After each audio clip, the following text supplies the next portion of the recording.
열린 라디오 YTN에서는 시청자 여러분의 목소리를 듣습니다. 참여 신청과 의견은 유료 문자 샵 0945, 우물정 0945나 YTN 라디오 프로그램 열린 라디오 YTN 게시판을 통해 남겨주세요.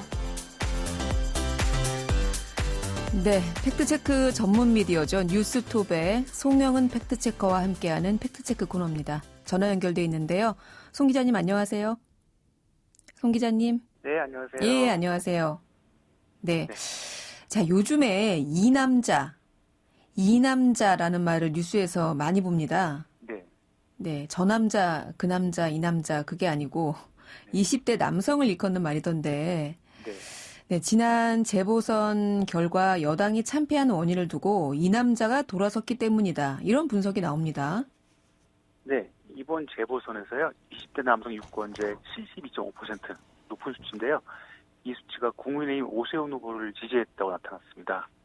근데 보통 전통적으로 2030 세대는 민주당 지지 성향 이렇게 여겼던 그 여당 측 인사와 지지자들이 좀 충격이 컸죠. 네. 그래서 처음에는 20대가 역사의식이 부족하다 뭐 이런 비난을 하기도 했다가 또 여러 해석이 나오다가 최근에는 이 선거 패배는 페미니즘 탓이다 이런 자가 진단이 민주당 내에서 나왔습니다.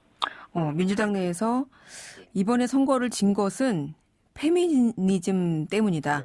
네. 왜 이런 발언이 나왔을까요? 네, 오히려 이게 바깥에서 나오는 해석 때문인데요. 네. 이 안티 페미니즘 진영에서 이번 선거가 현 정부와 민주당이 추구하는 페미니즘에 대한 응징이다 이렇게 분석하고 있습니다. 이 대표적인 인물이 이준석 전 자유한국당 최고위원이 있고요. 김용민 시사평론가, 이선옥 작가 등이 있는데요.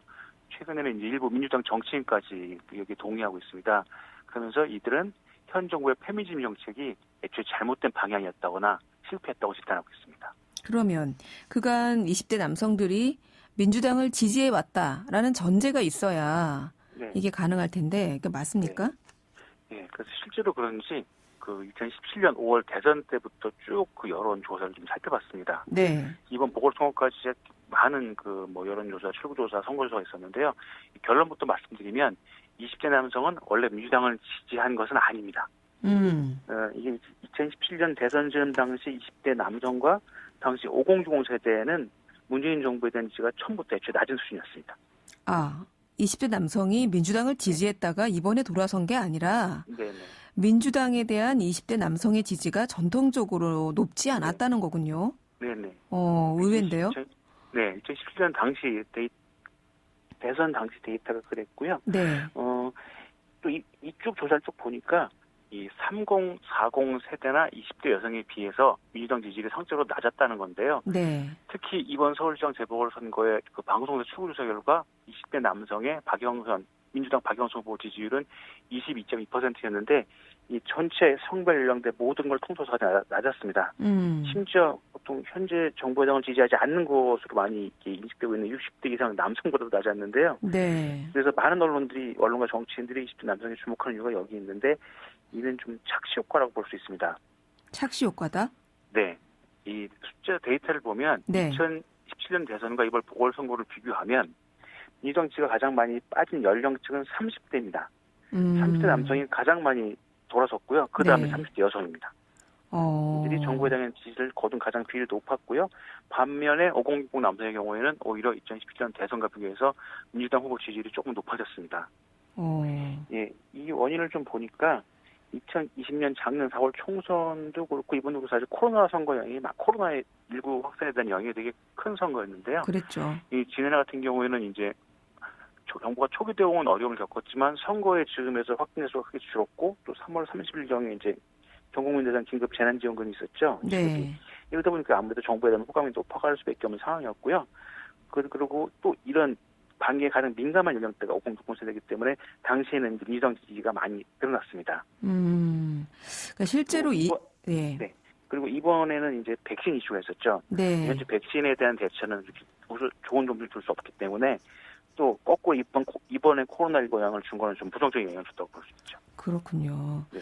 그러니까 우리가 생각하듯이 20대 남성층이 갑자기 민주당 그 지지율이 확 떨어진 것처럼 보이지만 사실은 이건 착시고 네. 실제로 점검을 해봤더니 남성 여성을 불문하고 30대에서 네. 민주당 지지율이 가장 크게 빠졌고 네.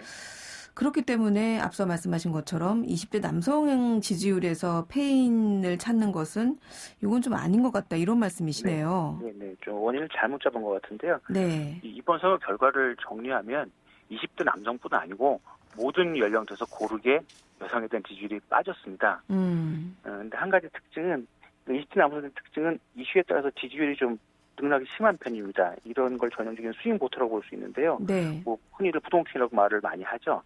예, 보통 20대 남녀 간 지지율 차이가 보통 20% 정도가 나는데 네. 이 긍정적으로 올라가는 폭과 부정적으로 내려가는 폭이 변화가 좀 크게 나타나는 게 20대 남성입니다.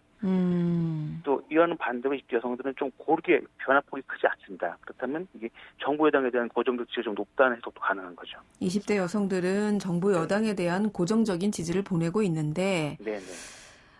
그러면 20대 남성이 이렇게 긍정평가, 부정평가에서 모두 변동폭이 큰 것, 그 이유가 뭘까요? 예, 그래서 그 쭉 변동 수치 중에서 이제 변동폭이 크게 오르거나 크게 낮았을 때 시기에 일어났던 그 이슈들을 확인해 봤는데요. 네. 크게 세 가지로 분류했습니다. 공정 이슈, 젠더 이슈, 성폭력 이슈로 구분을 했고요. 이 공정 이슈는 뭐 평창올림픽 여자 아이스하키, 남북 단일팀 구성, 뭐 조국 장관 사태, 윤병현 사태, 인천국제공항, 공사 비정규직 전환 논란, 뭐 추미애 장관 아들 이슈 이런 것들이 있었고요. 네. 젠더 이슈는 엄마 등의 남녀 갈등 이슈, 그리고 성폭력 이슈는 이 공직자에 대해 성범 문제가 드러났을 때 그것들이 영향을 줬는데요. 보면은 먼저 공정 이슈가 불거지는 경우에는 남녀 모두 상대적으로 큰 폭으로 부정평가가 드러납니다. 네. 근데 다만 20대 여성들에 비해서 좀 더 예민하게 반응하는 특징이 있고요. 이 젠더 이슈가 있을 경우에는 이 정부와 관련없는 젠더 이슈는 크게 영향을 주지는 않았습니다.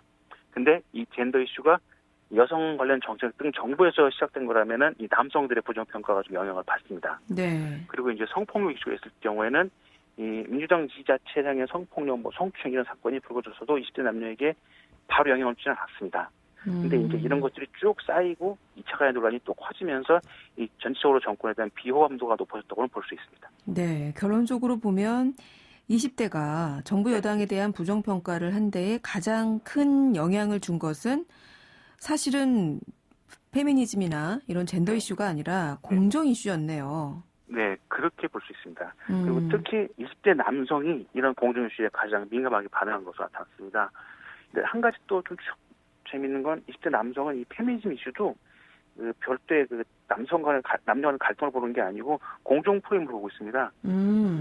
예, 사회적 불평등을 바로잡기 위해 여성에게 특히나 가산점을 주는 것이 공정하지 않다는 건데요. 네. 근데 이런 경향은 미국에도 있습니다. 미국에서 소수자 적극 우대 정책에 대한 반대 움직임이 있는데 이 미국에서 백인들은 대학 입시에서 소수 인종에게 가산점을 주는 것이 불공정한 일이라고 인식하는 경향이 있습니다. 예, 그리고 이제 선거를 분석해 보려면 이 동시대 경험 세대 효과인 코호톡 효과와 이 라이더벨 연령 효과를 같이 봐야 하는데 이걸 살펴보면은 20대 남성이 항상 진보적이라는 것은 이미 잘못된 믿음이었습니다. 예, 이들은 상황과 이슈에 따라서 표를 두는 경향이 있고 이게 좀 더 출렁이는 폭이 크다 보니까 정당 일체감이 좀 약한 전형적인 스윙 보터라는 것이죠. 네. 예, 이번에도 뭐 20대 남성이 좀 두드러져 보인 이유는 이 민주당이 자신들의 요구를 반영하지 못했다고 이렇게 생각했기 때문으로 판단이 됩니다. 네. 정리하자면 20대 남성이 실용적인 스윙 보터다. 네. 네. 그렇기 때문에 페미니즘 이슈 때문에 민주당이 이번 재보선에서 졌다. 이렇게 페인으로 보기에는 무리가 있다. 이런 말씀이시네요. 네. 지지율 쭉 봤을 때는 저희는 그렇게 해석을 했습니다. 네. 사실 이 보궐선거 패배 결과는 좀 복합적으로 봐야죠. 한 가지만 딱 꼽을 수 없는 것이죠. 네. 일단 뭐 페미니즘 이슈가 좀 영향을 줬을 수 있겠지만은 이 모든 연령층에서 유의함에게 좀 고르게 지지가 빠진 걸 보면은 이 정부와 민주당에 대한 실망이 20대 남성뿐 아니고 전방위적으로 나타났다고 봐야 할 것 같습니다. 그렇군요. 그리고 하나 추가하자면 이제 문재인 정부가 페미니즘 정부냐라는 이 전제가 있는데요. 네. 이 논란을 좀 보니까 공약 점검을 좀 해보니까 문 대통령이 취임 당시 페미니즘 대통령이 되겠다고 선언을 했지만 실제로 이 페미니즘 지표상으로 개선된 것은 좀 찾을 수가 없었습니다. 아직까지. 그렇군요. 조금 나아지긴 했겠지만 지표상으로 수치상으로 확 드러난 건 없습니다. 네. 페미니즘 정부냐. 네. 지표상으로는 뭐 그런 것 같진 않다. 이런 말씀. 모릅니다. 네. 자, 다음으로 팩트체크해 볼 내용은 이것도 상당히 논란이던데요. 뭐 청와대 국민청원까지 올라왔는데 강원도의 차이나타운이 생긴다? 네. 네. 최근 역사회관 논란 등으로 이 반중 정서가 되게 높아지고 있는 상황인데요. 네. 이 청와대 국민청원에 강원도 차이나타운 건설을 철회해 주세요라는 청원이 올라왔습니다. 20일 기준으로 60만 명이 넘게 동의됐는데요. 네. 이 논란이 커지니까 이 강원도와 최문순 강원도지사가 해명도 내놓았는데 여론이 쉽게 진정되는 것 같지는 않습니다. 잘 모르겠습니다. 네. 일단 차이나타운이냐 아니냐 이 명칭부터 논란을 빚고 있어요. 네네. 이 논란이 된 사업은 이 코오롱 글로벌 등이 2018년부터 춘천, 홍천 일대 추진해온 이 한중 문화타운 사업인데요. 보통 이제 코리아타운, 뭐 차이나타운, 저펜타운 이런 것들은 이제 해당 국가의 재외 국민들이 그 해외 현재 특정 지역에서 많이 거주하고 그러다 보니까 이제 그 모국의 언어와 문화를 쉽게 접할 수 있는 지역들을 말하는데요. 네. 뭐 흔히 우리에게는 뭐 LA 코리아타운, 한국에도 있죠. 인천 차이나타운 등이 익숙합니다. 그 이런 이유로 이 건설을 반대하는 측에서는 강원도에 중국인 집단 정착수를 만들어주는 거다 주장을 하고 있고요. 이제 강원도는 이건 집단 거주시설이 아니다. 그냥 한중 문화타운이라는 테마형 관광지일 뿐이라고 해명을 했습니다. 강원도는 한중 문화타운이라는 이름만 가진 네, 네, 테마형 관광지다. 이런 네, 해명이에요. 네, 네. 맞습니까? 네, 이게 관광지 추진 배경을 쭉 살펴봤는데요. 네. 좀 많이 올라갑니다. 그 2008년 전임 도지사 시절인데 그때 동아시아 관광 소보를 목표로 무릉도원 관광단지 조성을 강원도가 추진했습니다. 네. 예, 민간 시행사가 추진하다가 이제 자금난으로 부도 처리가 됐고요. 그러면서 2012년 9월 공동률 26% 상태로 사업이 중단됐습니다. 예, 그러자 그 당시 건설을 맡았던 코오롱 글로벌이 다시 사업 시행대로 나섰고요. 이제 골프장을 지어 놓고 2015년 4월 1일 개장을 했고요.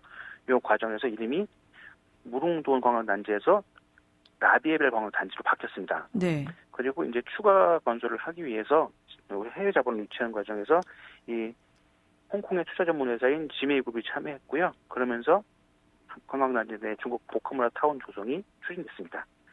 뭐 처음에 기획 시도는 또 아까 말씀드린 인천이나 LA 차이나타운한테서 착안을 해서 사업 명칭도 한중문화타운 사업으로 변경을 하고 내년 한중수교 30주년을 기념해서 대표 사업으로 본격 추진하려고 한 겁니다.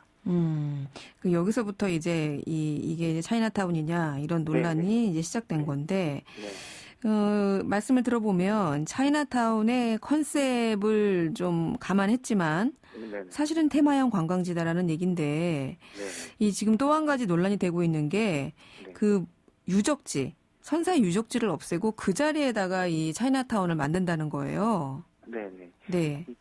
좀 이게 오해가 큰 내용인데요. 이 온라인 커뮤니티 소셜미디어에서 가장 호응을 많이 받은 내용인데 우리나라의 중요한 선사 유적지를 없애고 그 자리에 한중문화타운을 짓는 거다. 이렇게 올린 게시물들이 많았고요. 그러다 네. 보니까 댓글 보면 온통 납치난 일색인데 이게 좀 오해가 큰 게요. 이 게시글들을 보면 그 첨부한 이미지 등이 있는데 이 한중문화타운 내용이 아니고요. 강원도 춘천에 지어지는 레고랜드 테마파크가 있습니다. 레고요? 그거에 대한 내용, 레고랜드라는 테마파크가 지금 지어지고 있는데요. 네. 이게 춘천 상하중도에 영국의 멀린사가 참여해서 테마파크를 만드는 겁니다. 예, 그러니까 한중문화타운하고 다른 거죠. 근데 문제는 이 같은 내용을 한중문화타운하고 섞어서 이쪽으로 합성한 게시물도 있고 네. 또 그거를 오해하는 분들도 있습니다.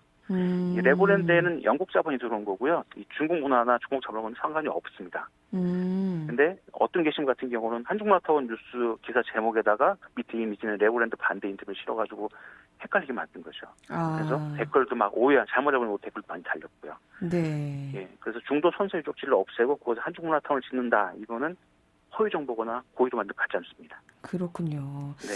최근에 이 반중 분위기 이런 것 때문인지 사실 이 차이나타운 관련한 기사가 꽤 논란이 되던데 네. 정리하자면 이 강원도에 차이나타운이 들어선다는 내용은 일단은 어떻게 봐야 될까요? 보류. 그러니까 차이나타운이 뭐냐에 따라 알긴 한데 그 테마파크가 들어오는 건 맞습니다. 예. 추진되는 겁니다. 지금 아직 또 사실 확정은 아니고요. 추진 중입니다. 네, 테마파크형 관광단지가 추진되고 있지만 이것을 차이나타운으로 볼 것인가는 보류. 예, 또 강원도에 선사유적지를 없애고 중국 관련 시설을 짓는다는 것은 일단은 아닌 것으로 네, 이렇게 정리하겠습니다. 오늘 말씀 여기까지 듣죠. 고맙습니다. 네, 감사합니다. 네, 지금까지 뉴스톱의 송영훈 팩트체커였습니다. 진실을 전합니다. 진심을 다합니다. 시청자 여러분의 목소리에 귀 기울이는 YTN 뉴스 FM 열린 라디오 YTN. 토요일 저녁 8시 20분에 방송됩니다. FM 94.5 YTN 뉴스 FM 열린 라디오 YTN 듣고 계십니다. 이번에는 한 주간 YTN 라디오에서 방송된 프로그램들을 모니터링하고 평가해보는 시간인데요. 오늘은 박채린 시청자 평가원과 전화 연결돼 있습니다. 평가원님, 안녕하세요. 네, 안녕하세요. 네. 자, 이번 주에는 어떤 프로그램 모니터링 하셨습니까? 네, 이번 주에 살펴본 프로그램은 매주 평일 오후 4시 20분부터 5시까지 방송하고 있는 굿모닝 굿라이프, 그리고 황보선의 출발 새아침 재보선 특집입니다. 네, 먼저 황보선의 출발 새아침 4.7 재보선 특집 방송 어떻게 들으셨어요? 네, 지난 4월 7일 황보선의 출발 새아침에는 배종찬 인사이트 K 소장이 출연해 4.7 재보궐선거의 중요한 변수를 짚어봤고요. 또 최종 투표율은 어떨지 살펴보는 시간도 가졌는데요. 이 과정에서 당시 선거를 앞두고 여론조사를 공표할 수 없는 기간이라 민심을 알기가 어렵다고 말하면서 깜깜이 기간이라는 표현을 사용했습니다. 선거 기간 동안 깜깜이 선거라는 말을 여러 매체에서 어렵지 않게 들을 수 있는데요. 실은 이 표현이 언론에서 흔히 하는 실수 중 하나입니다. 왜냐하면 이 말은 시각장애인을 차별하고 이들에 대한 편견을 조장하는 표현이기 때문인데요. 장애인 먼저 실천운동본부가 지난 2019년 발표한 장애 관련 올바른 용어 가이드라인을 보면 깜깜이를 확인 불가능한, 알 수 없는 등으로 대체할 것을 요구했습니다. 깜깜이가 시각장애인을 조롱하는 말로도 쓰이는 경우가 있어서 그런 것 같습니다. 코로나19와 관련해서도 깜깜이 감염, 깜깜이 환자라는 말이 많이 사용됐었는데요. 지난해 중앙방역대책본부는 장애인 차별적 표현인 깜깜이 감염, 깜깜이 환자 대신 감염 경로 불명, 감염 경로를 알 수 없는 확진 환자로 대체하겠다고 발표했습니다. 네. 선거를 앞두고 여론조사 공표가 금지되는 기간을 보통 저희 방송이나 언론에서 깜깜이 기간, 깜깜이 선거 뭐 이런 표현을 하는데 이게 그렇게 함부로 써서는 안 되는 표현이었다는 거 네, 지적을 해주셨고요. 굿모닝 굿라이프는 어떻게 들으셨어요? 네, YTN 라디오의 굿모닝 굿라이프는 보험, 재무 설계 등을 상담해주는 정보 프로그램인데요.